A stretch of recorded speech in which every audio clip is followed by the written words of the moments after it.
Bonjour, bonsoir, bon après-midi à tous et bienvenue dans Histoire de mecs, le podcast qui laisse la parole à des mecs pour parler de leur masculinité. Je suis Fabrice Florent, j'ai longtemps co-animé ce podcast qui s'appelait auparavant The Boys Club avec Mimi et je le reprends aujourd'hui en solo. Parce qu'il est temps en 2020 de laisser les mecs parler. Alors vous allez me dire, mais on entend qu'eux, ils prennent tout l'espace de parole, etc., etc. Alors oui, c'est pas faux.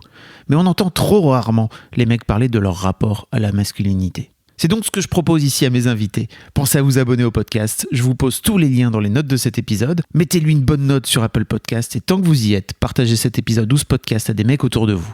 Ils vous en remercieront tôt ou tard. Merci d'avance et bonne écoute. Comment ça va Olivier ? Eh ben écoute, ça va. Je suis en plein post-déconfinement avec un petit peu de décalage. Ok. Et comme je te le disais tout à l'heure, je pensais pas, mais ça a remué pas mal de trucs dans ma vie et un peu à l'intérieur. Et du coup, je gère un peu tout ça. Ok. Mais je suis plutôt content.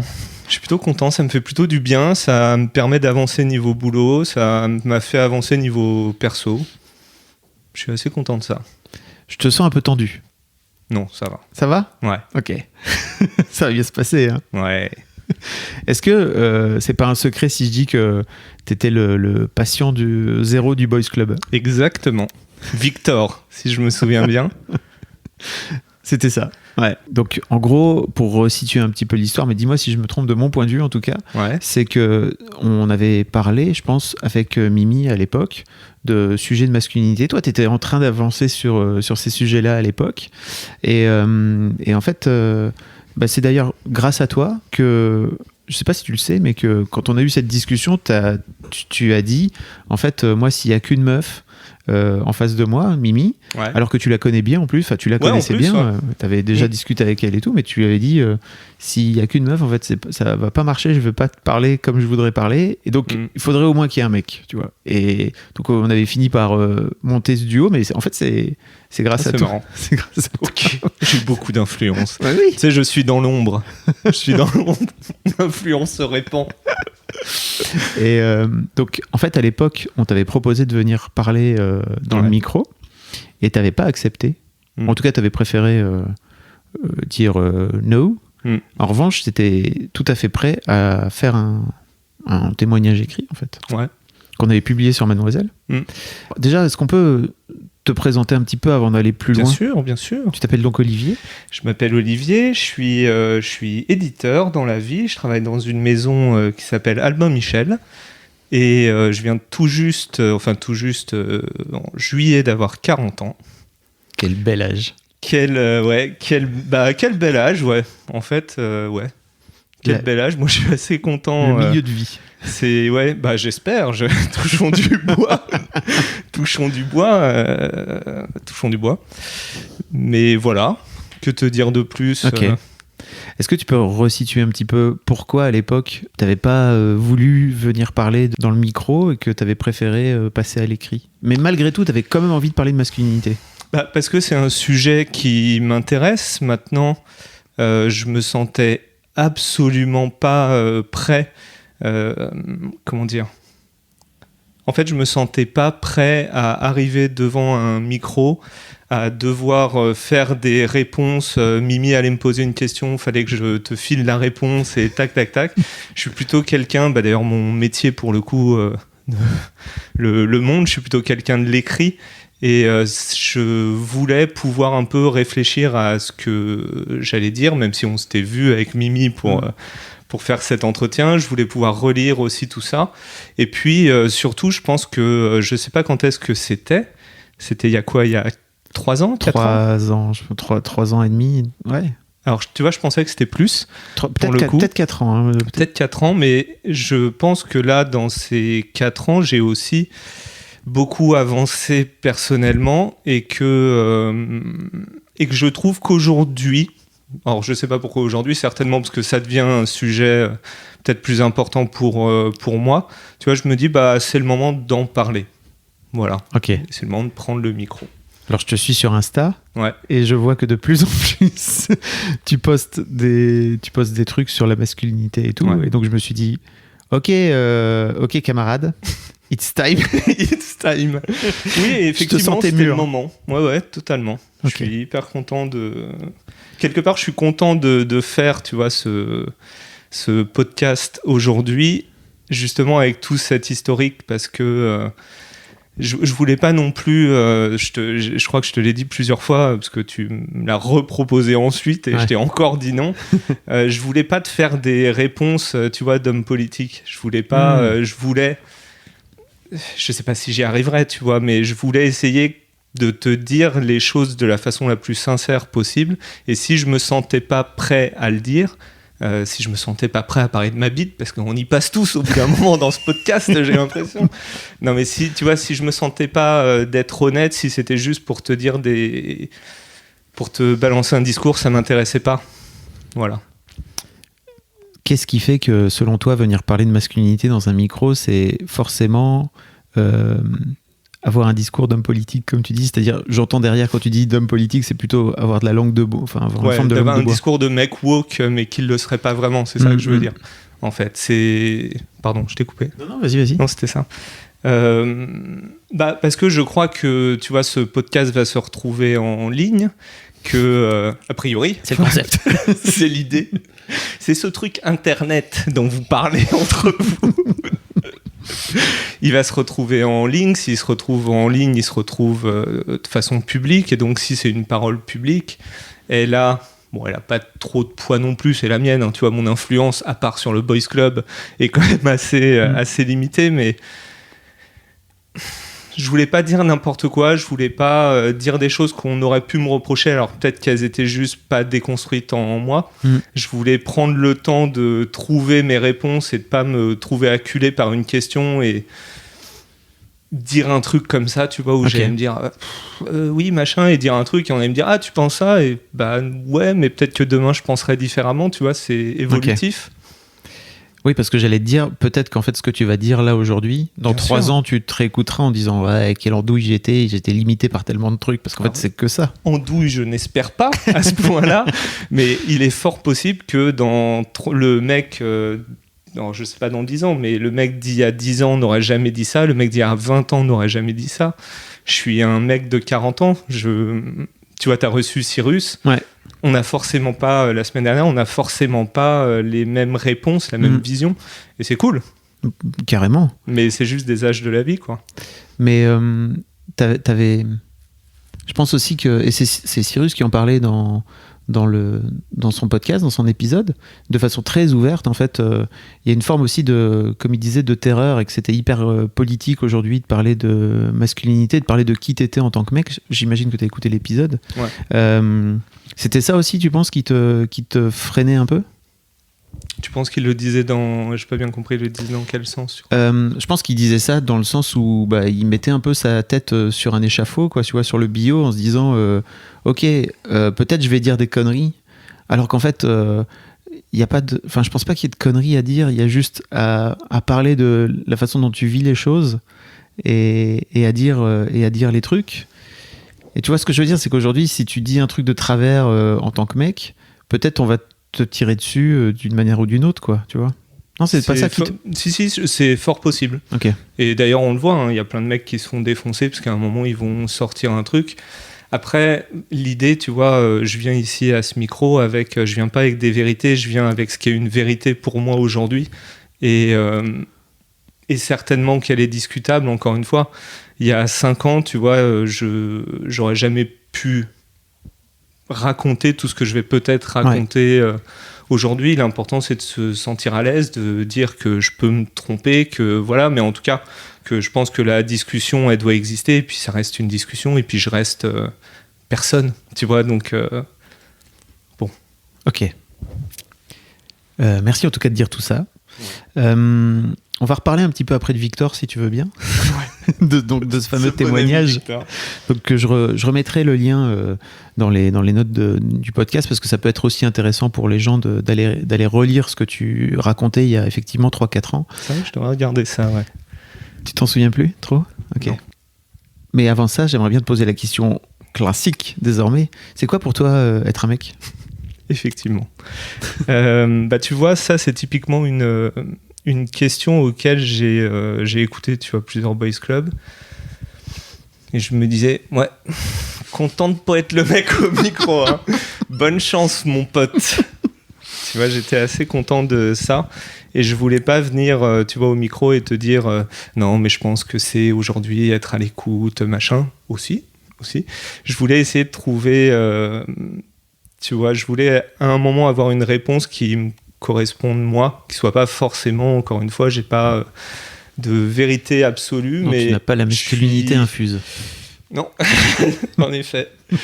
Mais en revanche, en sortant de ce confinement, justement, il y a un truc qui a popé dans ma tête et je me suis dit, alors je pense pas à ton émission tout le temps, hein, j'y pensais par rapport à moi, mais je me suis dit, mais en fait, oui, tiens, ça, c'est vraiment ce qui, pour moi, est ce qui est être un homme pour moi. Et je crois qu'en fait, moi, ça a été de résoudre une équation à deux inconnus. C'était d'un côté, quel homme je peux être par rapport au milieu où je suis né. J'ai grandi dans une famille portugaise, immigrée portugaise. Du coup, moi, je suis la deuxième génération. Quel homme je peux être par rapport à l'image, tu vois, de l'homme latin, du portugais tel qu'on l'imagine. Et puis, comment je peux, en fait, être... ça, c'était le premier grand écart. Et le deuxième grand écart, c'est comment je peux aujourd'hui être moi-même, faire le métier que je fais, avoir les goûts que j'ai par rapport à ce qui est socialement accepté quand on fait partie de ma famille. Et résoudre en fait ces deux équations, et c'est pour ça que je pense que si on se reparlait encore, j'espère qu'on se reparlera dans 3 ans, je pense que la réponse sera encore différente parce que je le détricoterai tout le temps, ça. Et je pense que ma masculinité, elle se trouve à la rencontre de ces deux grands écarts, quoi. Et comment dire ? En fait, j'y ai pensé en me disant qu'être un mec, c'était être un mec pour soi, tu vois, et pas pour les autres. Et moi, j'ai beaucoup été un homme pour les autres. Tu vois, j'ai beaucoup dit... je sais pas, il faut que je sache faire ça. Le il faut, tu vois, chez moi, est un détecteur de trucs qu'il faut surtout pas faire, justement, en général, mais il faut que je sois tel homme, il faut que je parle de telle façon, je me comporte de telle façon, j'aime telle chose, il faut que... Voilà, j'avais beaucoup de il faut que, et à partir du moment où je me suis dit, bah, peut-être que... Il y a beaucoup de choses qui ne me concernent pas en fait là-dedans, et de trouver ce qui me correspond, même si parfois c'était décalé, et ça l'est quand même souvent par rapport aux deux trucs que je t'ai cités, bah, je me sens beaucoup mieux, quoi. Et la preuve, je peux venir ici, tu vois, pas en parler dans le micro. Tu parles de cette fameuse famille portugaise. Est-ce que tu peux un peu plus planter le décor ? Parce que bon, on en a déjà parlé, toi et moi, hein, c'est pas... voilà. Je vois à peu près là où tu veux aller, mais j'aimerais bien que tu en parles par rapport à qu'est-ce que c'est aujourd'hui, en 2020, d'être un gars de 40 ans qui vient d'une famille d'immigrés portugais en France. Alors, je peux te dire ce que c'est que de venir de ma famille à moi, parce que bon, être portugais, ça veut dire beaucoup de choses, surtout à partir de la deuxième génération, parce qu'on est, pour le coup, on est une communauté d'immigrés qui, même si elle a été nombreuse en France, on a la chance d'être mieux accepté, tu vois. Enfin, il y a un petit revers de la médaille, parce que, enfin bref, c'est pas le sujet. J'avais parlé d'autre chose, j'allais partir un peu trop loin pour un podcast sur la masculinité. Donc on est plutôt accepté en fait, donc déjà ça c'est plutôt un avantage. D'où je viens, moi donc mes deux parents sont portugais et ils sont en tout cas pour mon père, il travaillait pour la Compagnie Générale des Eaux, donc plutôt il conduisait des gros engins. Donc il était sur les chantiers, donc il n'était pas maçon comme on l'imagine, tu vois, dans le cliché portugais, mais son père, en tout cas, l'était, lui. Et ma mère était comptable, et en fait, c'est déjà un élément d'explication sur ma trajectoire, c'est-à-dire que ma mère, c'est quelqu'un d'extrêmement ambitieux, peureuse mais ambitieuse. Et en fait, elle a toujours eu ce truc de vouloir nous tirer vers le haut, nous pousser pour des études, nous amener à en fait aller regarder un petit peu plus loin, a priori. Et en fait, je suis passé, elle nous a aidé en fait à passer d'une famille ouvrière, parce que mes grands-parents étaient faisaient partie du milieu ouvrier, à une famille de classe moyenne. Elle nous a permis d'aller à la fac, elle nous a permis en fait de devenir un petit peu qui on était, en tout cas d'avoir cette ambition-là. Et c'est vrai que par rapport à mes cousins, par exemple, on a une trajectoire extrêmement différente, moi et ma sœur. Ok. T'as beaucoup parlé de ta maman. Ouais.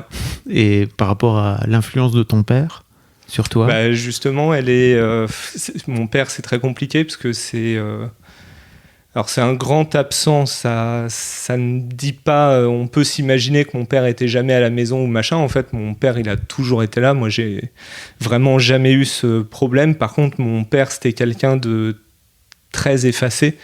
C'est-à-dire que il a toujours été là pour moi, il m'emmenait au sport avec mes potes, tu vois, on allait à la piscine ensemble, mais mon père, il parlait pas, tu vois, en tout cas, il parlait pas, on ne se parlait pas au sens de vraie discussion, tu vois. Et truc qui a été quand même un grand fossé, on va dire, dans ma vie, c'est qu'il est mort quand j'étais pas jeune, mais j'avais 25 ans, tu vois. C'est jeune. Oui, c'est jeune, mais je voulais pas que les gens pensent qu'il était mort. J'avais 3 ans, tu vois, ça aurait pas été le même délire. Donc j'étais déjà adulte, mais j'avais pas cet âge où, tu vois, j'aurais bien voulu avoir d'autres discussions avec lui.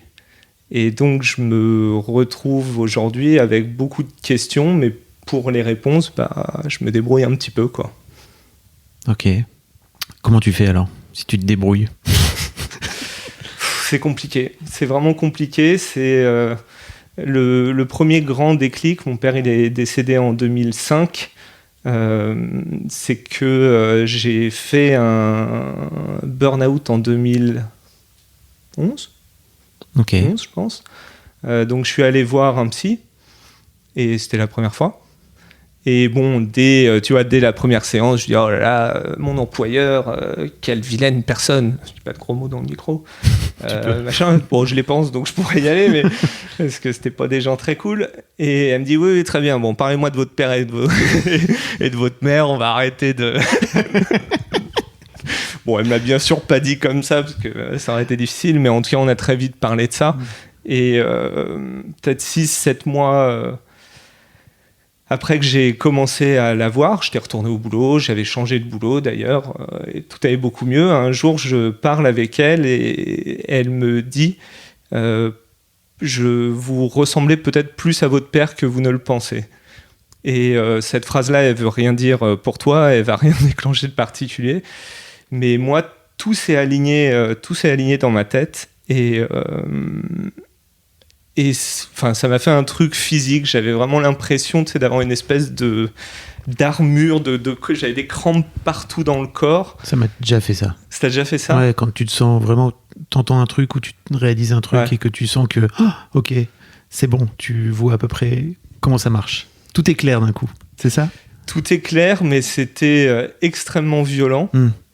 C'était très violent et je me souviens que... alors c'est marrant et peut-être pas le mot, mais le cabinet de ma thérapeute était à 10 minutes à pied du cimetière où est enterré mon père. Donc j'y suis allé, j'y suis resté 2 heures. J'ai parlé tout seul, c'est comme un mec possédé. Je pense qu'on m'a bien pris pour les gens qui sont passés ont dû se dire ok, compliqué. Et je suis ressorti de là. T'as besoin d'avoir une discussion avec ton père à ce moment-là? Je ne sais plus, pourtant tu vois, je suis pas venu pour ne pas dire les choses pour le coup, mais je ne me souviens plus de ce que j'ai raconté. Je me permets une petite pause dans ce podcast, parce qu'après tout c'est le mien, pour vous demander, si ce n'est pas encore fait, de vous abonner au podcast directement depuis votre appli de podcast préféré, ou sur Spotify ou sur Deezer. Vous pouvez aussi vous abonner à ma newsletter, je vous envoie régulièrement mes kiffs personnels du moment, des recos séries, des recos ciné, des recos livres, mais aussi, et bien sûr, mes dernières productions. C'est le meilleur moyen de ne rater aucun épisode. Je vous mets tous les liens dans les notes de cet épisode justement. Allez, merci beaucoup et retour à l'interview. Par contre, j'ai chialé, ça je peux te le dire que pour le coup, là les vannes étaient ouvertes. Et fun fact numéro 2, le cimetière est à 10 minutes du bureau de ma mère.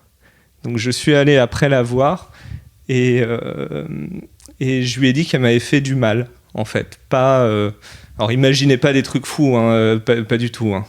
Mais en tout cas, c'était la première fois que c'est plus de l'ordre de l'étouffement. Ma mère, c'est toujours... parce que quand j'étais petit, j'avais des problèmes respiratoires assez graves qui ont depuis totalement disparu. Donc je ne sais pas pourquoi. Et du coup, elle a gardé cette image de moi comme d'un petit garçon fragile. Tu sais qu'il fallait toujours protéger. Ouais. Et même si c'est pas un geste très radiophonique, quand elle parlait, elle le fait plus. Mais quand elle parlait de moi, elle faisait ce geste avec les 2 mains qui se rapprochent du ventre. Ok. Ce qui est, comme je lui avais dit, ça c'est la seule chose que je me souviens de ce jour-là, c'est que je lui ai dit, si tu continues à 35 ans à me traiter encore comme quand j'étais un enfant, on va pas pouvoir avoir une relation d'adulte en fait, tous les deux. Et ça a été la première de beaucoup de discussions. Oui. Et en fait, comment je me débrouille, parce que je n'ai pas oublié ta question de base, en fait, j'essaye de détricoter tout ça. Je pense aujourd'hui trouver une bonne distance avec ma mère. J'ai évolué là-dessus, on s'entend beaucoup mieux. Avec mon père, j'ai accepté que de toute façon, j'allais devoir me débrouiller sans. Donc, bon, c'est la vie.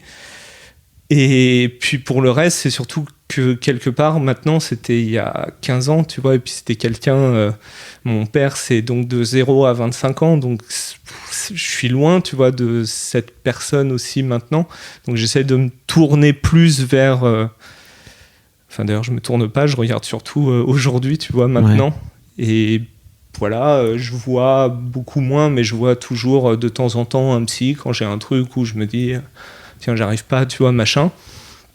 Et puis mon truc aujourd'hui, c'est plus d'essayer de me bagarrer pour être vraiment, justement, pour faire ce fameux grand écart, c'est-à-dire être vraiment moi-même, tout en, tu vois, sans dire, écoute, je suis ça, donc ma famille n'existe plus, ou je suis tel homme et les Portugais, c'est tous des cons, tu vois. En fait, non. C'est un grand écart que j'aurai tout le temps, donc j'essaye de le faire sans, tu vois, me péter les ischio-jambiers entre... je voudrais qu'on repasse, tu as dit tellement de trucs, c'est très dense là ce que tu viens de me raconter. Non mais en fait j'ai pas envie de te couper non plus, donc je rebondissais pas automatiquement, mais on va reparler juste après de ce que c'est que la culture portugaise, tu vois, en tant que mec. Tu vois. Oublié ce petit détail. Oui, parce que je pense que c'est hyper important que tu viennes le remettre dans le contexte. Mais alors peut-être qu'il faut peut-être le faire de ce fait-là. Avant, la question que je vais te poser, c'est et sans vouloir rentrer dans les détails de ta vie privée, etc. Mais qu'est-ce qui fait que quand cette psy te sort cette phrase, vous ressemblez sans doute plus à votre père que ce que vous pensez, il y a un moment donné où ça s'aligne en toi? Alors donc je réponds juste avant à c'est quoi être un mec portugais. Ouais. C'est mieux, je pense, hein, dans ce sens-là. Ouais, effectivement. C'est un peu compliqué comme question parce que, encore une fois, j'ai vraiment du mal avec les généralités. Non, mais parle de plus j'avance, plus je kiffe la nuance. Ouais, tu vois. mais parle de toi parce qu'en fait. Pour moi, ce que je ressens, c'est que. Comment tu l'as vécu, toi? En fait, je vais être du coup schématique, ça donnerait une idée plus simple. Le portugais, on va dire, c'est déjà quelqu'un qui est plutôt doué de ses mains. Tu vois, c'est dans ma famille en tout cas. J'ai des menuisiers, j'ai des gens qui construisent des maisons. Enfin, tu vois, le jour où j'ai acheté un appartement, j'ai eu une aide, tu vois, de tous les corps de métier possibles. C'est des gens qui sont hyper forts là-dedans, en fait. Et du coup, c'est une façon aussi d'avoir... être un mec, c'est aussi savoir monter sa maison. C'est un peu cliché dit comme ça, mais tu vois, c'est pouvoir prendre ces choses-là en main. C'est être un peu dur au mal aussi, tu vois, c'est-à-dire qu'on se plaint pas. En plus, moi j'ai beaucoup entendu que on était des immigrés, donc on se tait, tu vois, on parle pas. Puis après c'est aussi avoir des goûts qui sont des goûts qui aujourd'hui sont un peu plus décalés avec moi, mais tu vois, faut avoir une voiture, mais ça c'est pas juste portugais, tu vois, c'est aussi un truc de c'est pas que être un portugais, mais fallait avoir une belle voiture, fallait aimer ça, des trucs qui moi m'ennuient, tu vois, ces discussions là, j'ai rien à dire là-dessus. Faut aimer le foot. Ça, par contre, je peux causer de Cristiano Ronaldo. Combien de buts cette saison? Ouais, mais quand même, cette année était moins bien, bref. Ça, je peux. C'est d'ailleurs en fait, tu un dis des ponts. Ouais, c'est ça, mais tu dis ça, mais c'est des vraies discussions. C'est-à-dire que Bien c'est sûr. des vraies discussions qui font partie, qui créent du lien, justement. C'est ça? Dans la famille, bien Ouais. sûr. Bien sûr, Cristiano Ronaldo dans ma famille, c'est le ciment. Tu vois, je suis allé voir ma mère cet été, ma tante était là et moi j'étais en train de dire ouais mais quand même Messi, tu vas pas me dire machin, et mon cousin me dit alors attention parce que ta tante on ne touche pas à Cristiano Ronaldo, tu vois, on est là. Ok.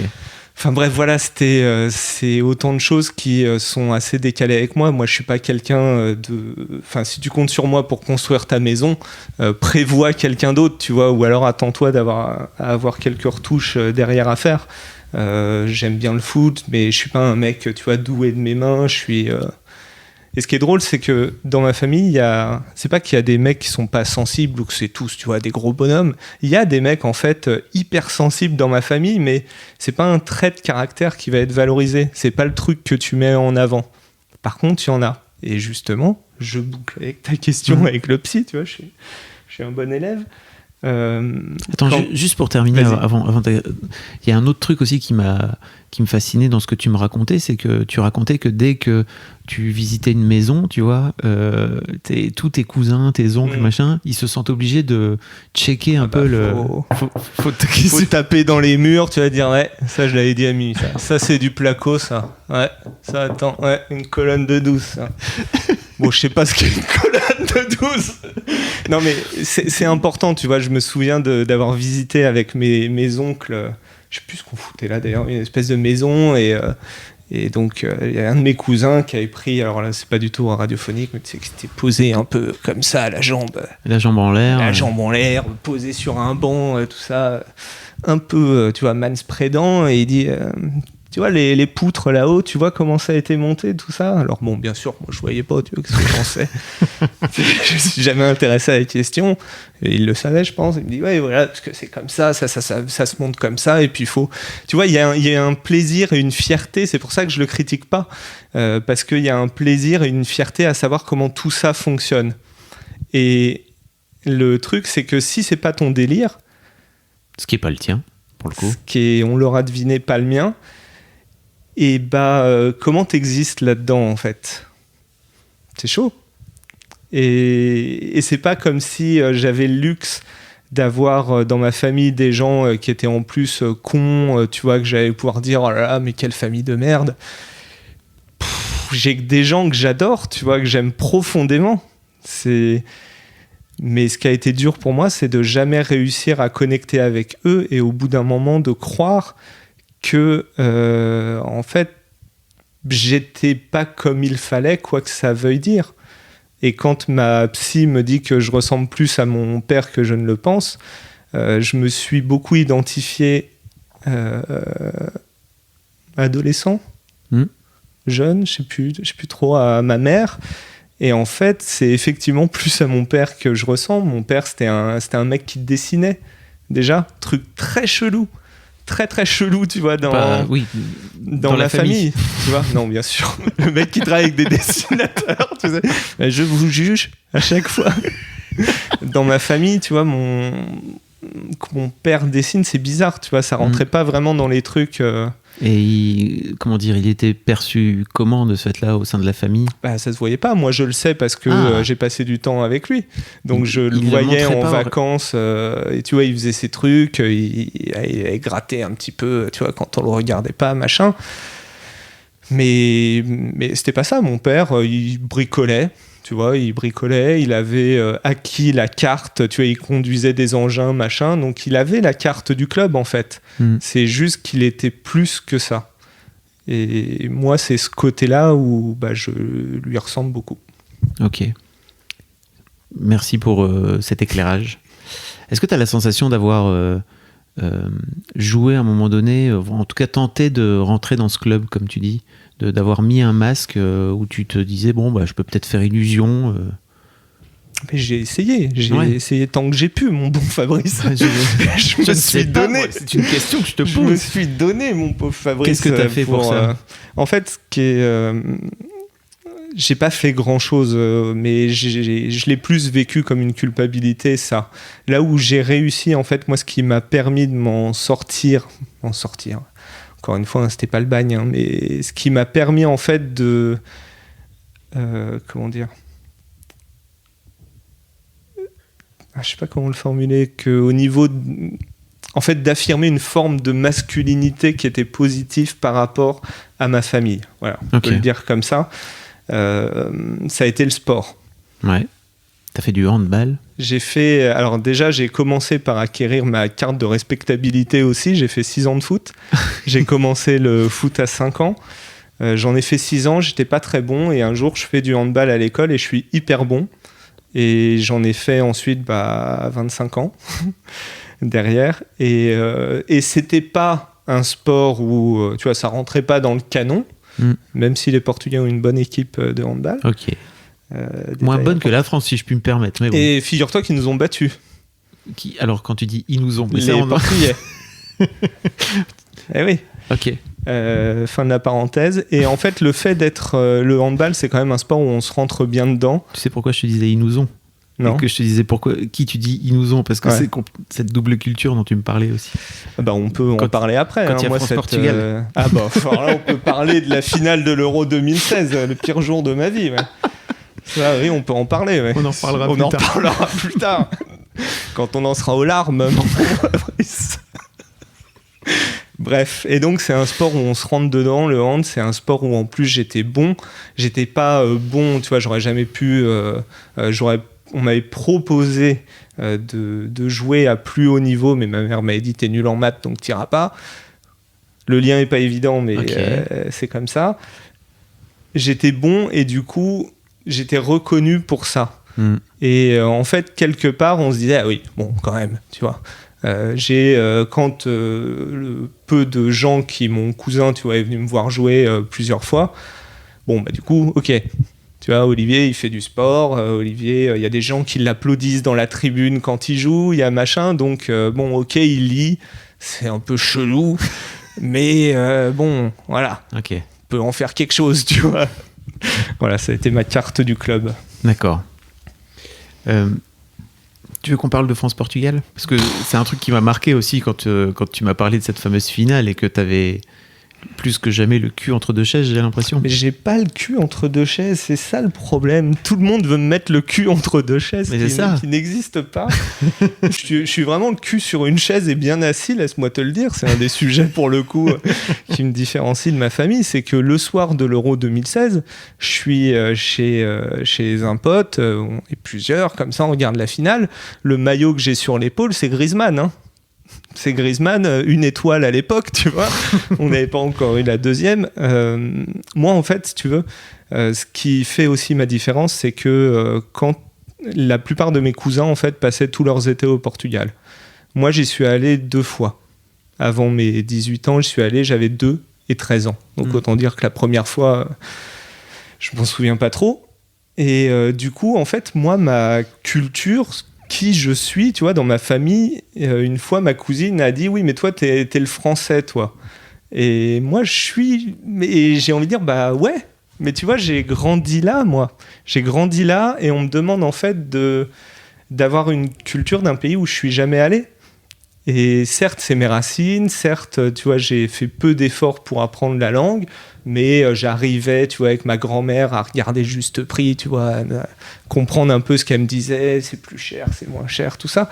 Mais c'était pas ma culture. Du coup, le soir de la finale, moi, je suis pour la France, quoi. Et quand, tu sais que j'ai jamais pu revoir ce match. Hein, je n'ai pas regardé d'image. Quand il arrive, ce que tout le monde sait. Alors pour les gens qui connaissent pas le foot, mettez-vous à la page. Le mec ne veut pas en parler, quoi. Voilà, bon, le Portugal bat la France, quoi. Voilà, le Portugal bat la France, voilà. Première lame, j'ai toute la famille qui m'appelle en mode « Ah, Tata, dans ta gueule, machin !» Ah ouais. Et d'ailleurs, à mon anniversaire avant, c'est la seule fois où tu me verras avec un maillot du Portugal. Ils m'ont dit, bon, allez, pour tes 36 ans, tu mets le maillot. Bon, j'étais loin de Paris. Je me suis dit, faut que je sacrifie, tu vois, la coutume. Non, bon, tu vois, et donc j'ai ce premier truc où ils me disent, ah là là, tu vois, mais pas méchamment, hein, tu vois, mais bon, il était très clair que je n'avais pas gagné. Et j'ai répondu, je crois, à mon cousin, et puis après, j'ai fermé le téléphone. Je suis allé pleurer dans les rues de Paris. Et le lendemain, en arrivant au boulot, on m'a dit Olivier, quand même un peu gagné. Hier, dis donc, certes, machin, mais t'as une demi-étoile quand même. Et non, en fait, j'aimerais te dire oui, ce serait plus simple pour moi de te dire oui. Enfin, toi, tu t'en fous, mais ce serait plus simple, tu vois, de dire que oui, j'étais content, que oui, je soutiens l'équipe, mais je le sens pas, tu vois, c'est vraiment pas mon pays. Moi, mon pays, ma langue, alors j'espère que ça fait pas Rassemblement National, mais mon pays, la France, et là où j'ai grandi, c'est la France. Donc ça fait pas Rassemblement National. Oui, non mais tu vois, et l'équipe de France de handball, tu vois, c'est la plus belle aventure sportive que j'ai eu la chance de vivre, tu vois. Enfin bref, voilà. En tout cas, merci beaucoup de planter le décor, en fait, parce que vraiment, on comprend un peu mieux d'où tu viens, de cette fameuse culture, et de comment tu as pu faire, toi, de ce que tu racontais au tout départ, tu vois, de ce grand écart entre d'où tu viens, le mec que tu as envie d'être. On peut reparler un peu de Victor. En fait, dans ce fameux article, on parle du mal alpha, enfin en tout cas tu parles avec Mimi du mal alpha. Tu dis dedans, la virilité, ce sont des idées préconçues censées définir ce qu'est, entre guillemets, un vrai mec. J'ai grandi avec des modèles comme Rocky et Rambo, des surmecs, survirils, et je ne me reconnaissais pas entre eux. Je ne trouvais pas ma place. Qu'est-ce que ça t'inspire aujourd'hui ? Est-ce que tu veux développer ? En fait, ce qui est drôle, c'est que Rambo, Terminator, tous ces... Schwarzenegger, donc. Stallone. Ouais. Tous ces... Ouais, enfin, oui, les personnages et les acteurs, ce qu'ils incarnaient. En fait, je dis que je me reconnais pas dedans, mais j'ai dû voir 35 fois Terminator. C'était l'époque où t'avais pas 10 000 cassettes. Il n'y avait pas YouTube. Ça, ma petite dame. Il n'y avait pas Netflix. C'était pas Netflix à l'époque. Donc, le peu de cassettes que j'avais, je les ai saignées. Et en même temps, quelque part... tu vois, ça a bien fini par me rentrer dans le crâne, j'imagine, d'une certaine façon. Hein. Je pense que ça nous envoie des messages qui, qu'on le veuille ou non, en fait, finissent par rentrer. C'était Mimi, d'ailleurs, qui m'avait conseillé... Je sais plus comment il s'appelle, mec. Il a une chaîne YouTube, la Pop Culture Détective, ou je sais pas quoi. Okay. Tu lui demanderas, je sais plus comment ça s'appelle, mais... Je mettrai dans les liens. Dans les notes. Il y a un épisode où en fait le mec montre tous les films où un mec enlève une meuf et cette meuf finit par tomber amoureuse de lui. Et tu te dis, en fait, on a vu ces trucs, on nous a martelé avec ces trucs, on nous a dit, mais en fait, tu peux l'enlever, tu la rudoies un petit peu et puis ça va aller, quoi. Et je pense qu'au bout d'un moment ça nous a un peu rentré dans la tête. C'est vrai qu'aujourd'hui, je sais pas si à l'époque je me reconnaissais pas du coup dedans, mais c'est vrai que je m'aperçois, tu vois, là en l'entendant et en te répondant, qu'en fait ça fait longtemps que j'ai pas regardé un gros film d'action justement comme ça, parce que tu vois, j'ai ce truc avec Fibre Tigre d'ailleurs, j'attends qu'ils fassent leur podcast quête latérale là-dessus, mais sur la violence dans le jeu vidéo, pas au sens où les jeux vidéo créent des tueries de masse, parce que laisse-moi te dire que sinon j'ai regardé, j'ai fait sauter 51 000 têtes sur Counter-Strike, donc autant dire que tu serais en danger, mon pote. Mais plus au sens que le héros règle tous ses problèmes en dégommant tout le monde. Quand t'as fini un Red Dead Redemption, mais t'as plombé un nombre de gens incroyable. En fait, tu t'es comporté comme un immonde salaud, tu vois. Et peut-être que c'est pour la justice, mais tu vois, j'ai ce même truc par rapport aux films d'action, aux jeux vidéo d'action, je trouve que c'est facile d'appuyer sur Call of Duty, tu vois, aussi. Je vais dire, je l'ai tous fait. Moi, j'ai fait toutes les guerres, mon bon Fabrice, en FPS, tu vois, mais bien sûr, toujours avec la souris, pas avec le paddle. Oh, le mec. Ouais, je lance un peu le débat, parce qu'il est temps que ça cesse, les gens qui jouent au FPS avec Moi, la je manette. joue au FPS avec la manette, ne me jugez pas. Et allez... Voilà. Ça s'arrête là, c'est interview. Je suis un joueur de console, moi, monsieur. D'accord. Tu peux pas être parfait, Fabrice. Ouais, je sais bien. Et donc, tu vois, c'est tellement facile, en fait, pour nous, les mecs, d'appuyer sur ce bouton-là. C'est tellement facile de nous dire qu'on va sauver une princesse. C'est tellement facile de nous dire qu'il faut qu'on rase, tu vois, une tranchée ennemie, machin. Et je me dis, tu vois, on a certainement d'autres choses à nous raconter, on a certainement d'autres façons de régler les problèmes. Alors, c'est sûr que discuter ferait un moins bon Red Dead Redemption, mais tu vois, je pense que parfois, on peut avoir un film d'action, on peut avoir je veux pas passer pour un vieux con, mais on peut avoir un jeu d'action, mais il y a un discours, tu vois, autour de ça. Et je trouve que le discours exalte un truc qui est peut-être pas très sain dans la masculinité, tu vois. C'est quand je vois toutes les marques de jeux vidéo qui souvent prennent des positions maintenant parce qu'il faut. Tu vois, nous on est féministes, nous on est machin, mais je dis enfin, on part parler d'Ubisoft aussi, mais ça se voit pas dans vos jeux en fait, les mecs. En fait, c'est dans tes créas, faut que ça ressorte. Sinon, c'est juste du discours. Et qu'est-ce que tu dirais au petit Olivier qui avait 15 ans et qui était en train de regarder Terminator pour la 35e fois aujourd'hui ? Continue, enfin... Ah ouais ? Mais qu'est-ce que tu voulais que je regarde d'autre à l'époque ? C'est-à-dire que oui, je pourrais te dire aujourd'hui, mon bon ami va lire, tu vois, du Racine, du machin, du truc, mais... En fait, ça existait peut-être, c'est dire mon aveuglement à l'époque, mais j'avais pas grand-chose d'autre dans mon spectre. J'avais les mystérieuses cités d'or, peut-être, éventuellement, j'aimais bien, tu vois, je regardais ça chez ma grand-mère, mais j'ai l'impression que mon paysage entier, finalement, c'était ça. Après, tu vois, j'ai grandi avec la Master System, la Mega Drive, tu vois, j'ai joué... j'ai joué à plein de jeux qui n'étaient pas des jeux violents, tu vois, je suis pas dans cette caricature. À l'époque, j'aimais ça. Tu vois, c'est pas là-dessus que tu vois, je parlerais au petit Olivier là-dessus. Tu sais, je pense que quand t'es ado, tu kiffes ce que tu veux. Si tu kiffes le manga, moi j'ai adoré le manga. Aujourd'hui, je peux plus en lire, mais j'ai 40 ans. Tu vois, le shonen à 40 ans, c'est un peu compliqué. La quête initiatique du héros, bon, ça me parle moins, mais tu vois, kiffe ce que enfin, si t'aimes le jeu vidéo, joue au jeu vidéo. T'aimes Minecraft, t'aimes Call of Duty, joue, tu vois, et en fait, ce qui m'embête, c'est qu'il n'y ait pas un discours à côté qui soit sain. C'est plus ça qui m'embête. Donc je lui dirais, continue. Et tu disais, c'est pas là-dessus que je lui parlerai au petit Olivier. Tu lui parlerais sur quoi alors ? Non, mais je crois pas que tu vas me tendre une perche comme ça sans que je la saisisse pas, mon gars. Bon, mon gars.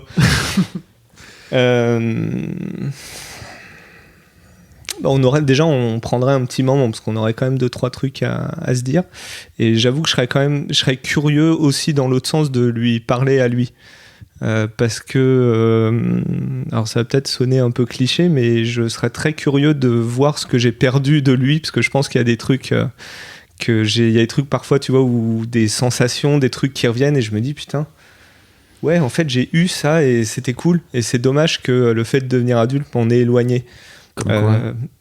Des plaisirs, des plaisirs simples, des choses qui me plaisent de faire, mais que j'ai pu arrêter de faire. J'ai pas d'exemple. Donne-moi des exemples. Non, mais j'ai pas d'exemple là, okay. Mais si ça me revient, je t'en donnerai. Tu vois.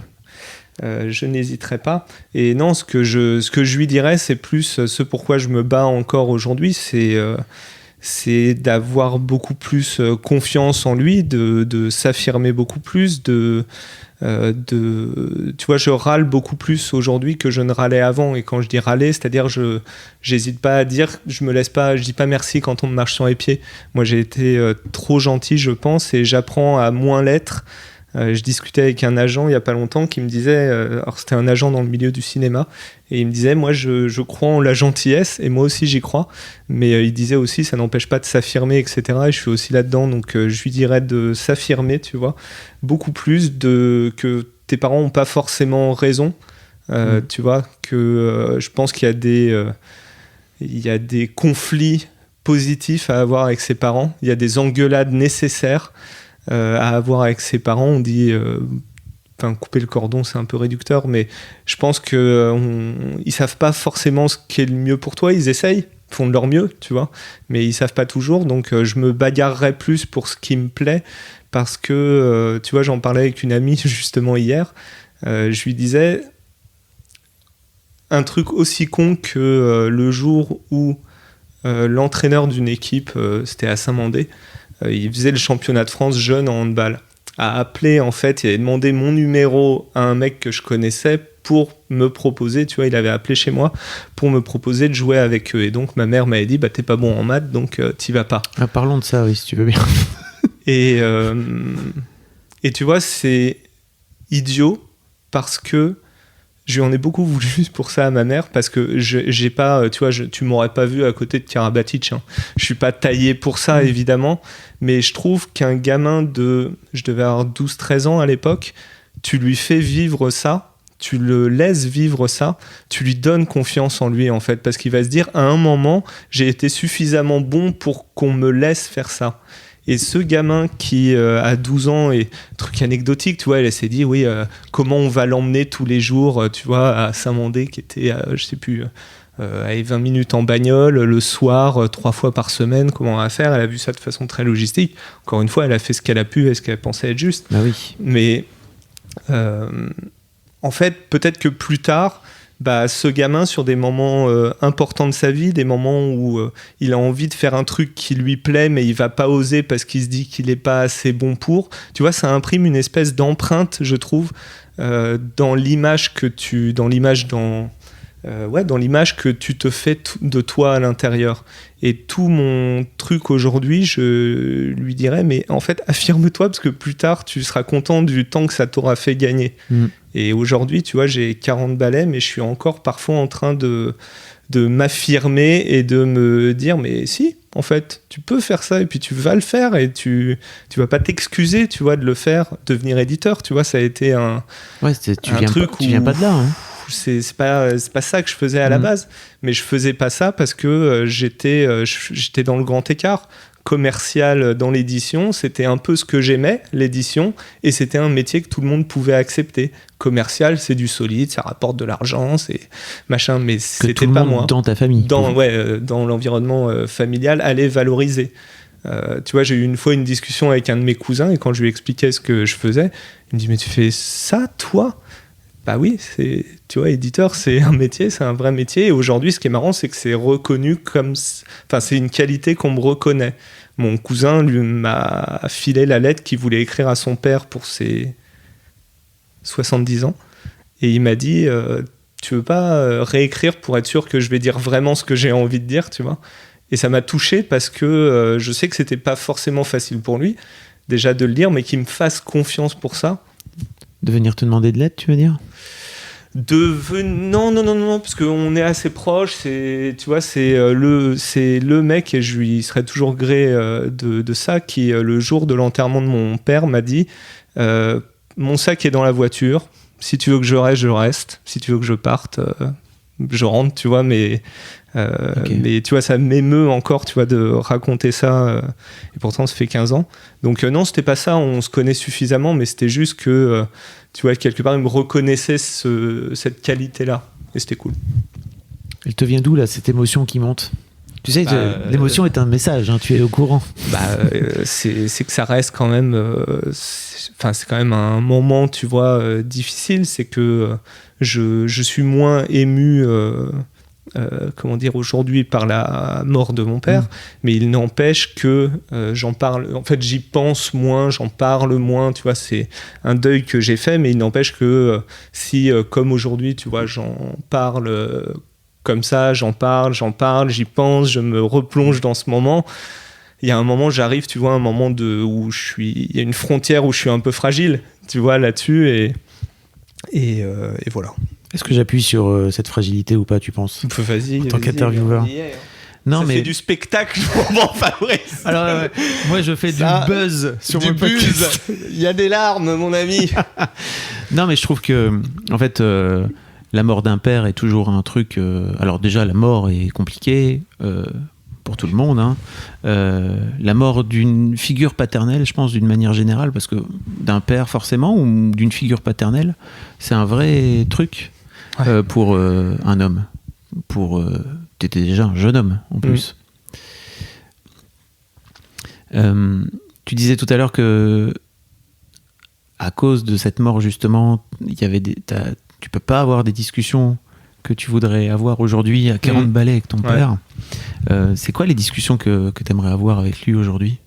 J'en sais rien justement. Ah ouais ? Enfin, j'en sais rien. Si, je sais de quoi je voudrais parler, mais je sais pas où elle m'emmènerait. C'est ça que je veux dire. C'est-à-dire que déjà, j'aurais toute une étape de t'es qui, tu vois ? T'es qui toi en fait ? C'est-à-dire une fois que t'es plus enlève 2 secondes ta casquette de papa et sois juste, tu vois, Alexandre. Moi, je vais juste être Olivier et on va se parler. Tu vois, je me souviens qu'on a fait ça une fois, c'était le jour des résultats du bac, tu vois. Il m'avait invité au resto, ma mère, elle avait pleuré au téléphone parce qu'elle pensait pas que son délinquant de fils allait avoir son bac. Non, je n'étais pas du tout machin, je dis ça pour plaisanter, pardon maman. Et lui, il m'avait invité, on avait un petit peu parlé, mais un petit peu, donc je lui demanderais déjà qui il est, en fait, je le laisserais plus parler. Et puis après, je sais pas où ça m'emmènerait. Mais je crois que ce qui me manque le plus, c'est de le connaître. C'est très difficile en fait de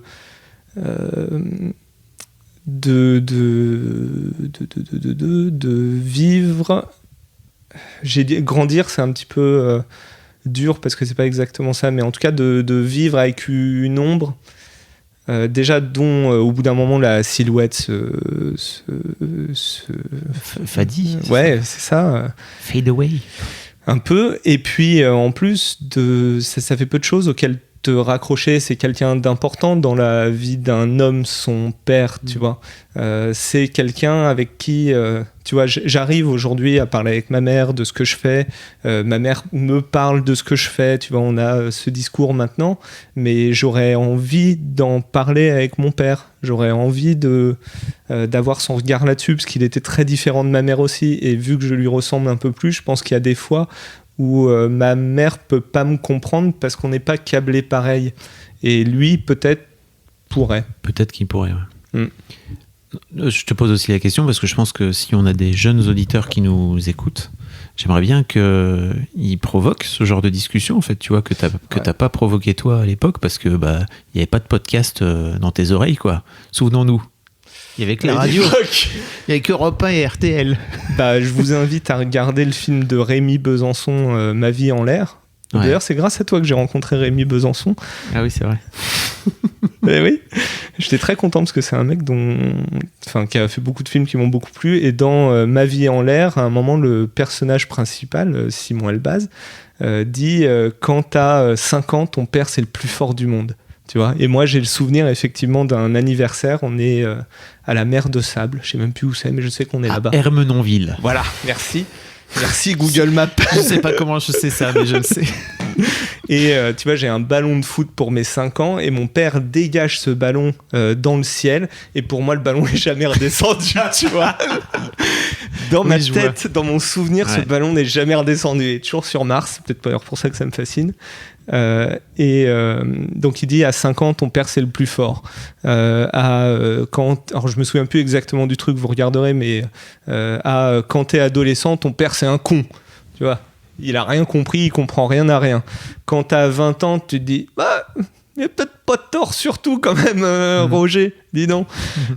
Et puis quand t'as 30 ans tu te dis plus rien parce que ton père est mort et tu peux plus lui parler.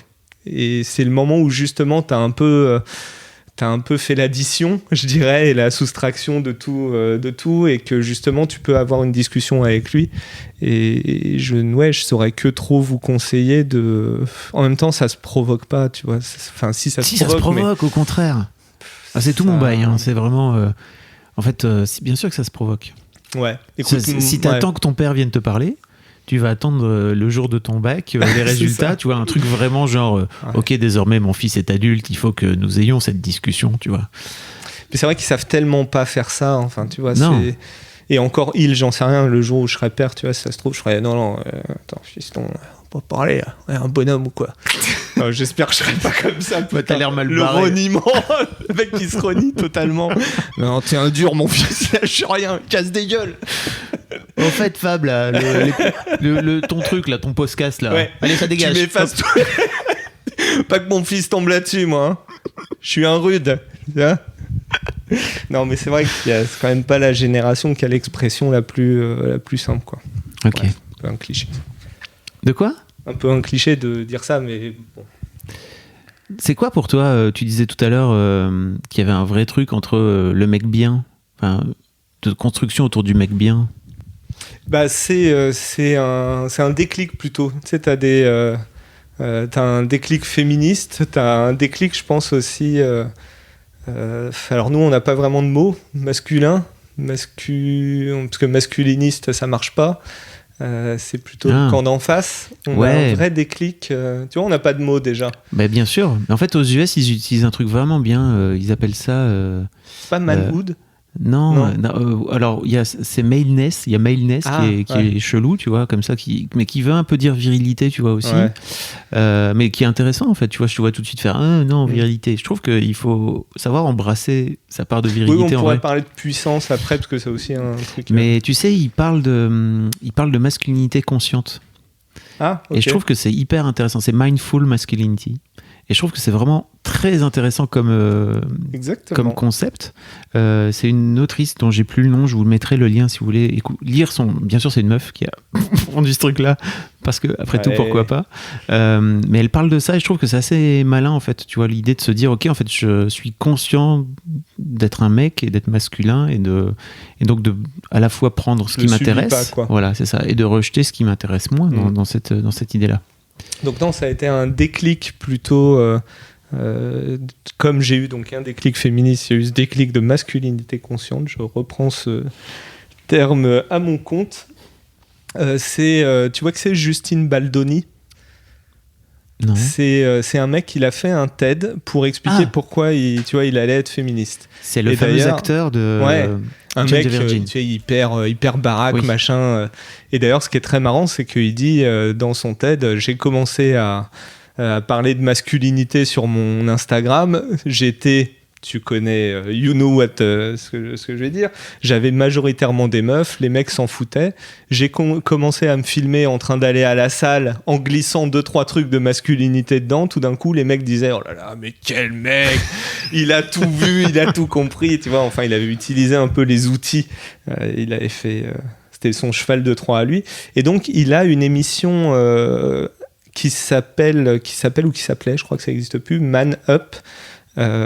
Où il est en fait à table, il bouffe avec 4-5 mecs, et dedans il y a un mec qui s'appelle Matt McGorry, je sais plus exactement son nom, qui à un moment dit ce truc, il dit c'est quoi un vrai mec ? C'est quoi un vrai mec ? Un vrai mec, c'est un mec qui a des meufs, c'est un vrai mec qui est, tu vois, qui n'hésite pas à s'imposer, qui n'hésite pas à rentrer dedans, enfin c'est un bonhomme, un vrai, tu vois, tout ça. Et il dit, c'est quoi un mec bien ? Bah, c'est un mec qui prend soin des gens qui sont autour de lui, c'est un mec qui est droit, c'est un mec qui fait preuve de droiture, mais en même temps qui se laisse pas marcher sur les pieds. Et il dit, le problème, c'est que la société nous poussera toujours à être un vrai mec au détriment d'être un mec bien. Et le jour où ce truc-là est rentré dans ma tête, ça a tac, tu vois, tout a débloqué. Je me suis dit, ça m'a permis, moi, de me dire que, en fait, je pouvais avoir une puissance qui était positive. Et en tant que mec, parce qu'on te dit la virilité, c'est nul, c'est machin, mais non, mais en même temps, tu vois, je pense qu'on a besoin, nous aussi, d'exprimer de la puissance, comme le fait pour les femmes d'exprimer de la puissance a été libérateur. Je pense que nous, le problème, c'est pas d'exprimer de la puissance, parce que ça, pour en exprimer, on en exprime, mais dans tous les sens, et pas les bons. Le problème, c'est de l'exprimer de façon positive. C'est d'avoir une puissance qui va être positive et dont on va pouvoir faire quelque chose qui ne va pas détruire d'autres gens, qui va pas on va pas s'imposer au détriment d'autres gens. Et puis j'ai oublié ce que je voulais dire ensuite. Donc, Mais c'était déjà très bien. Oui. Je te vois de plus en plus sur Insta relayer des trucs. Je te sens assez en colère en fait, d'une manière générale, sur le modèle sociétal et surtout sur les autres mecs. Alors justement, alors oui et non. Okay. C'est justement là où je voulais. Okay. Donc, du coup, nous sommes connectés, mon bon Fabrice. Ce que je voulais dire, c'est que ça m'a aussi justement amené à avoir un regard qui est pas du tout un regard, qui devient un regard politique, mais l'affaire Darmanin, qui est un peu tu vois, où j'ai partagé un truc sur Instagram, qui a été un peu le truc qui a allumé la mèche chez moi, c'est que je me suis dit, ce mec a des procès sur le dos, donc la justice fait son travail selon le terme consacré, enfin on espère qu'elle peut le faire, le truc avance très bien, mais juste, si tu prends un pas de côté par rapport à ça, est-ce qu'en tant que mec, on mérite pas mieux comme modèle ? Quand les meufs, tu vois, nous citent, tu vois, quand Michelle Obama vient en France et qu'elle remplit Bercy, et ok, tu vois, c'est cool. Tu vois, je trouve que c'est une meuf, bon, je la connais pas, si ça se trouve, c'est une personne horrible, tu vois, machin, mais je trouve que c'est un modèle positif. Quand, je peux pas citer son nom sans trébucher 14 fois, mais la juge suprême, Ruth Bader Ginsburg, pardon à sa mémoire, décède, ok, tu vois, ça on peut en être fier. Nous aussi, on en a, tu vois, des modèles positifs. Mais c'est vraiment ça, les modèles qu'on nous donne ? C'est vraiment, tu vois, Darmanin, moi, un mec qui est au gouvernement, c'est quelqu'un qui incarne quelque chose de... C'est pas n'importe qui, tu vois, c'est un ministre. Dupond-Moretti, c'est vraiment ça qu'on veut. C'est vraiment un mec qui dit que... il aimerait bien vérifier les chiffres, tu vois, des plaintes pour viol, là, parce que ça lui semble quand même un peu bizarre. C'est vraiment, tu vois, ce modèle de... Je pense qu'il y a une forme de droiture et qu'on est en droit d'attendre de ces gens-là. Et c'est l'expression... C'est difficile après de dire aux gens, c'était Pénélope qui avait dit ça une fois, c'est difficile de dire aux gens qu'on ne peut pas dire telle chose si les hommes politiques le disent à longueur de temps. C'est difficile de leur dire que ça, c'est pas bien de le faire si... Tu finis ministre, si, tu vois, abuser de ma position pour obtenir une faveur sexuelle. Si le ministre le fait, pourquoi j'ai pas le droit ? Et c'est vrai que en France, en politique, j'en vois pas des caisses. Mais non, j'en vois pas. Et c'est ça qui me met en colère, c'est que la grande cause... Et même dans le paysage. Je te parle même pas je parle même pas des ministres, hein, ou dans le paysage politique, j'en vois pas des masses. Bah, tu sais quoi ? Tu sais ce qui est horrible, c'est que y en a un qui est évident, c'est Barack Obama, mais il est plus dedans, tu vois, il est plus dans le game, ça y est. Mais c'est que, pour te dire, alors j'emploie ces mots avec beaucoup de guillemets, mais quelque part, il y a peut-être aussi une invisibilisation de ces gens. C'est qu'il y a un membre du Congrès américain dont j'ai oublié le nom. C'est con que j'ai pas pris mon téléphone, mais tu vois, j'ai oublié son nom. Alors que ce mec-là fait partie des gens qui ont organisé les marches aux États-Unis dans les années 50 ou 60 de Selma à Montgomery. C'est, tu vois, cette fameuse Robert Lewis. Après vérification. Damn. John Robert Lewis. Allez hop. Emballer, c'est peser. Bah, c'est pas des gens qu'on montre. C'est pas des gens qu'on valorise. Si je suis en colère, c'est que quand tu vois Emmanuel Macron nous explique que il a eu avec Darmanin une discussion d'homme à homme, les yeux dans les yeux. C'est quoi une discussion d'homme à homme ? J'aurais bien aimé l'entendre, cette discussion d'homme à homme, en vrai. Ouais. Je sais pas ce qu'ils se sont dit. C'est quoi et puis, qu'est-ce qu'il y a à faire une discussion d'homme à homme par rapport aux institutions, tu vois, de notre pays, par rapport à l'image que ça envoie, par rapport à... Tu vois, quand on a dit à Zizou, t'aurais pas dû mettre un coup de boule à Materazzi, tout ça, quelle image sur les enfants. Bah écoute, à la limite, j'excuserais plus, parce que quand même, quel connard Materazzi. Le mec qui craque, qui a rien compris, tu vois, qui part en roue libre. Non, évidemment que c'était pas impardonnable, mais que c'était inexcusable ce qu'il a fait, mais c'est presque pire, tu vois. Je sais pas s'il y a une gradation, en fait. Je crois qu'il faudrait pas mettre de gradation. Non, je pense pas. Mais moi, je trouvais que ça rendait Zidane humain. Ouais. Tu vois, ok, en fait, être un mec, c'est aussi être capable parfois de péter un câble. Et en fait, c'est pas grave, ça fait partie du jeu.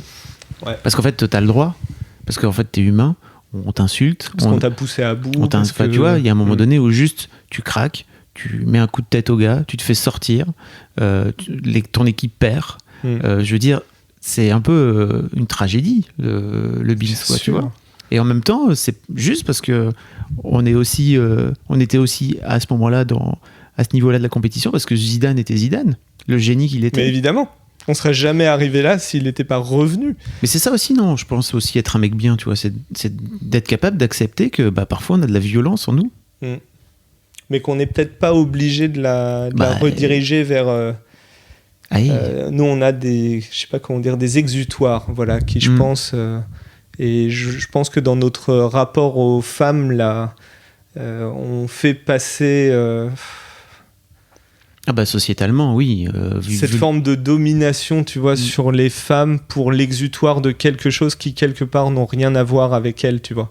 Il y a des frustrations qui atterrissent sur des femmes et qui sont en fait l'expression d'autre chose. C'est pour ça que je pense que merci, tu vois, Victoire Tuaillon du podcast que tu as fait, merci à toutes ces meufs, merci à Mimi, sur la table. Tu vois, qui a fait tu vois, ce podcast, mais en fait tu as envie de dire que maintenant, en fait, quelque part, il y a que des mecs qui peuvent aller creuser de l'autre côté, tu vois. Il y a tu vois, parfois on dit pourquoi les mecs sont pas féministes, mais parce que les trois quarts sont trop loin. Enfin, pour être féministe, il faut une déconstruction, il faut une faille, tu vois, ou quelque part une passerelle involontaire, mais tu vois, ma mère, je pense, a un rôle un peu là-dedans, dans la sensibilité que j'ai pu avoir, tu vois, au fait qu'une femme forte, ça peut exister, que c'est, tu vois, bon, on va pas faire ma thérapie ici, mais en tout cas, ça a été important, je pense. Mais ça vient de ta mère. Mais ça vient de ma mère, mais peut-être de mon père, j'en sais rien, parce qu'il n'était pas marié avec elle pour rien, tu vois. Je pense que s'il l'aimait, c'est aussi parce qu'il aimait ce qu'il représentait. J'imagine, j'en sais rien, tu vois, genre de choses que j'aimerais bien savoir. Mais la plupart des mecs, tu peux pas leur demander d'être féministe, leur demander de dire... de comprendre tout ça, parce qu'ils ont juste déjà même pas l'empathie et la petite ouverture, tu vois, de vulnérabilité, d'empathie que ça demande, de te dire que peut-être que si cette meuf te fait une remarque ou si cette meuf dit qu'elle a eu des problèmes avec tel mec, c'est pas juste pour du buzz, tu vois, sur Twitter, c'est qu'il s'est peut-être passé quelque chose, mais les trois quarts, on est trop loin, quoi. Tu vois, dans l'expo Courtrage-Mai au Palais de Tokyo, il y a donc Courtrage-Mai, qui est une boîte de prod qui est une boîte de prod qui est devenue une école qui a été montée donc par Lajli, JR, Kim Chapiron, je crois. Et ils ont donc c'est une formation maintenant où ils ont des jeunes qui viennent faire de la photo, du ciné, tout ça, et ils ont fait une expo au Palais de Tokyo, La haine 25 ans après. Et il y a notamment une série de photos où je crois que c'est une meuf qui... Je sais pas d'ailleurs, c'est une meuf ou un mec qui a pris la photo, mais elle prend la photo d'un gars qui est en train d'engueuler sa sœur dans la cité et qui lui explique en fait pourquoi il faut pas qu'elle aille parler au mec, pourquoi il faut pas qu'elle sorte comme ça, pourquoi machin. Et d'ailleurs, c'est quelque chose que je voulais relayer, ça m'y fait penser sur Instagram, parce que c'est aussi une partie du problème, c'est-à-dire que c'est la meuf qui prend... Il la frappe pas sur le truc, il l'interpelle, mais il la tient quand même par le bras, mais parle à tes potes. T'en parles justement dans ton interview de Victor, où tu racontes une soirée où tu t'es retrouvé avec des potes qui sont des potes à toi, où t'avais aucune meuf pour regarder un match de foot, et que les meufs, en gros les mecs parlaient des meufs de façon assez dégradante, en fait, avilissante. Et Mimi, qui a toujours la bonne question, elle te demande est-ce que t'es intervenu, en fait, et tu dis bah non, parce que le groupe m'a tiré vers le bas à ce moment-là. Et ça fait partie aussi du problème, non? Comment tu... Je suis parti. T'es parti. C'est des potes c'était pas mes potes, parce que pour le coup je pense, j'en sais rien. Faudrait que je sois confronté au truc. Hein. C'est toujours beau les bons discours, mais c'est mieux quand on prend sur le vif. C'était des potes d'un pote. Et on se retrouvait en fait tous les ans pour regarder la finale de Ligue des Champions. Et là, il y avait tous ses potes à lui qui étaient là. Et effectivement, l'après-midi, juste avant, ils parlent des meufs qu'ils ont, je sais plus ce qu'ils disaient, déglinguées, déboîtées, baisées, machin. Et t'as une espèce de nausée parce qu'il y a une espèce de surenchère. Il y a une espèce de surenchère en fait, où justement faut toujours en montrer plus, faut toujours en dégommer, déboîter plus. Et effectivement, j'ai assisté à ça et j'ai dit à mon pote, écoute, en fait je vais rentrer chez moi, tu vois, C'était pas mes potes et effectivement... Peut-être qu'aujourd'hui, tu vois, j'essaierais de dire quelque chose, mais en même temps... Comment tu les interpelles, tu vois? Comment tu les interpellerais? Je sais pas, je me dis, peut-être je poserai la question. Eh mais bébé, c'est vraiment c'est une fille avec qui t'as couché? Elle te plaisait? C'est ça, je pense de remettre un peu du sentiment et de l'émotion, quoi, dans le truc. Enfin, je sais pas. Après mettre face à ce qui s'est vraiment passé, à ce qu'il racontait, tu vois, il y avait un truc dont, tu vois, il y avait une histoire avec une meuf semi-bourrée, machin. D'ailleurs, bourrée, j'imagine, ça n'existe pas, semi-bourrée. Et effectivement, je pense que poser la question, c'est-à-dire remettre un peu de perspective sur ce qui s'est vraiment passé. Ouais, peut-être. Je sais pas, j'ai pas de réponse. Non, bah après, il y a pas de bonne réponse, hein, je pense, mais c'est juste Excuse-moi, mais tu sers de vaisseau, tu vois, pour... je veux aussi parler aux gens qui écoutent. Ouais, bien sûr. Avec mes potes, c'est plus simple parce qu'on se connaît, parce que ils sont pas mes potes non plus pour rien. Ils ont quand même même si parfois ils ont des questions, tu vois, et on a cette discussion possible entre nous. Okay. Avec des parfaits inconnus, c'est vrai que c'est difficile. C'est difficile, mais en même temps, il faudrait. Je pense que ça fait partie du truc.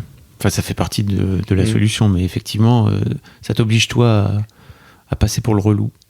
Ouais. De service. Mais, tu vois, c'est ce que Lamua, je trouve qu'il a trouvé un terme génial pour ça. Il parle de la flinte.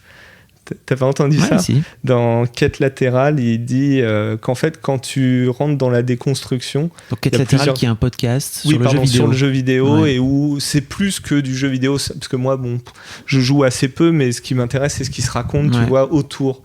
Et il dit, quand tu te déconstruis, il parle de l'affaire Ubisoft, il dit, bah, il y a un moment où il y a un chemin, tu vois, chaque marche que tu franchis, c'est une volée d'escalier, tu vois, tu progresses à vitesse grand V. Et puis, il y a toujours ce moment où tu te rends compte que, bah, en fait, il va falloir tout remettre en cause, qu'il va falloir être le relou, qu'il va falloir... Bah ouais, c'est ça. Et là, il y a la flemme intellectuelle d'aller plus loin que ça. Et je pense que, tu vois, si là, je viens au micro, je me mets pas un objectif, tu vois, mais en tout cas, je prends conscience à mon rythme, hein, et c'est peut-être trop lent, mais tu vois que je peux pas juste être dans le discours. Ce qui rejoint ce que je t'avais dit au début, c'est de venir pour essayer de vraiment te parler, d'essayer de prendre vraiment la parole, d'essayer, tu vois. Mais c'est trop bien ce que tu racontes, hein, tu sais. Bah, je pense que c'est très important de libérer la parole. Et en fait, moi je pars du principe que tous les mecs qui sont venus dans le Boys Club sont quelque part des petits héros, tu vois, de l'époque. Parce qu'en fait, c'est une prise de risque aujourd'hui. C'est ça qui est fou, en fait. Mais c'est que c'est une prise de risque et c'est pas un truc qui est facile. Tu trouves que c'est une prise de risque ? Ouais. Bien sûr. La preuve, t'as pas osé le faire il y a 4 ans. Ouais. Non, mais je trouvais qu'aujourd'hui, j'avais l'impression que c'était... C'est pour ça, en fait, on rejoint encore le discours, c'est comment tu le fais, tu vois. Je sais plus lequel de tes invités disait qu'en sortant du podcast, il avait vraiment parlé à ses potes. Pour moi, le héros, c'est pas de venir faire, tu vois, pas de venir parler dans ton micro, c'est très bien et je suis content de le faire et j'espère avoir dit des trucs, tu vois, intéressants, mais quelque part, je trouve ça plus fort, le mec qui s'est dit « Ah putain, faut que je parle à mes potes, c'est chaud », tu vois. Ça, c'est fort, tu vois. De changer ton comportement une fois que tu as lâché ton discours propre, tu vois, dans le Boys Club, ça, c'est fort. Mimi m'a engueulé hier parce qu'elle a réécouté l'épisode avec Cyrus et elle m'a dit « Putain, t'as enlevé la question sur les modèles masculins positifs !»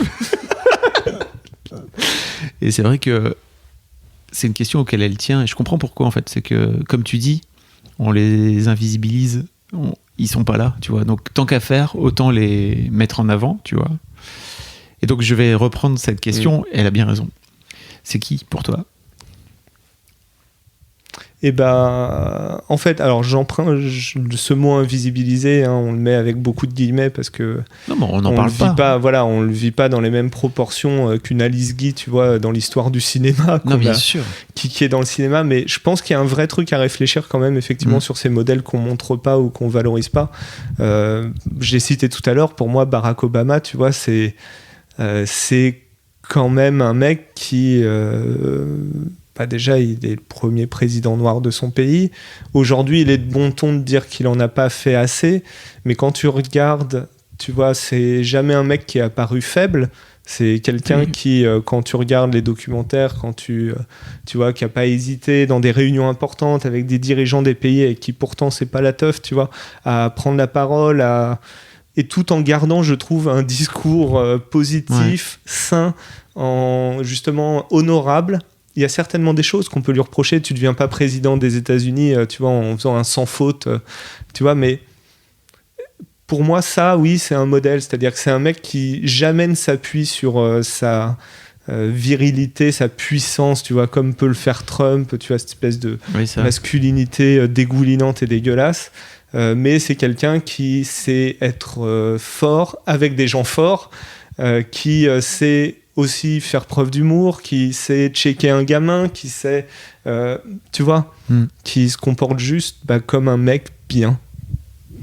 Je pense que c'est le... Ouais. C'était une excellente fin, franchement, très bien, pour cette interview. T'es déçu parce qu'on n'a pas parlé de ta bite, non, c'est ça? Non. J'ai beaucoup parlé, mon bon Fabrice. Merci beaucoup, Olivier. Je t'en prie. C'était très bien.